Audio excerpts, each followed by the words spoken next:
It's morning time, and I cannot think of a better guest to have in the house. Milana and Ian, Barry, thank you for coming in. Blind Dog Coffee. Thank you for having us come in. It's a pleasure. I appreciate it. Well, let's talk a little bit about it, because you started out as more of a roasting company, evolved into serving.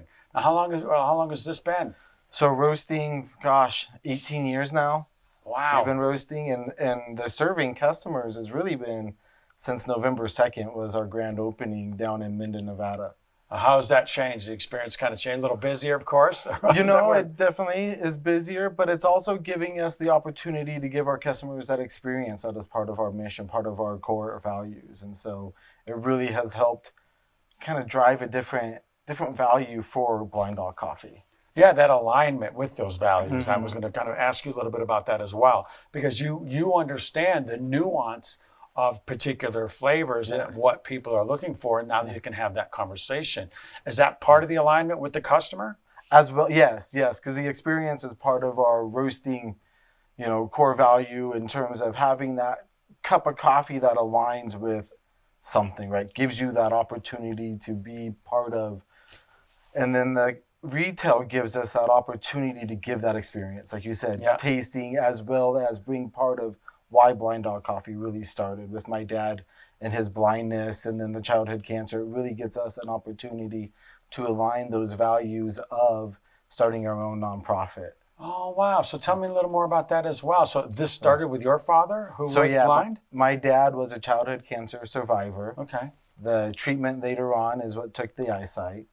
Jumped ship, started coffee roasting, and 18 years later we opened up a retail shop to align with the opportunity of bringing our own nonprofit for those same causes and reasons of why he went blind. So. Of course. So does a portion of the proceeds go there, or do you have a specific blend that Yeah, so we're still working out all the kinks. We're about 2/3 there.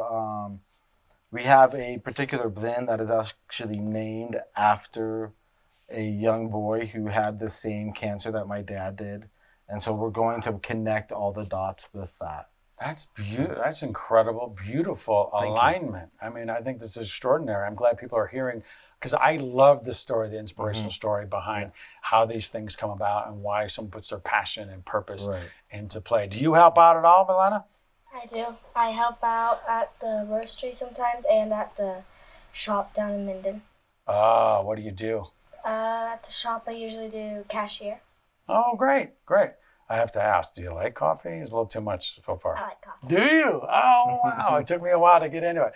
Do you like it bold and smooth, or you put a lot of creamer and sugar in? What's your favorite? I like the coffee and then with a little bit of creamer. Oh, are you thinking of maybe one day making your own little blend? What do you think? I'm just putting it out there. I mean, it's a great cause. You like to roast? I also like roasting. You like roasting. How long does the roasting process take? Once you get the bean, right? It starts with the bean, is that right? Yeah, it starts with the bean and then it roasts the bean because it goes in the machine. Okay. And then it'll come into this big plate and it will spin it around to cool it down a little bit.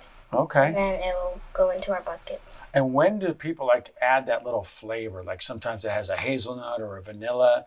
When does that come in? So that's if you want to do some extra flavoring. We don't do a lot of flavoring.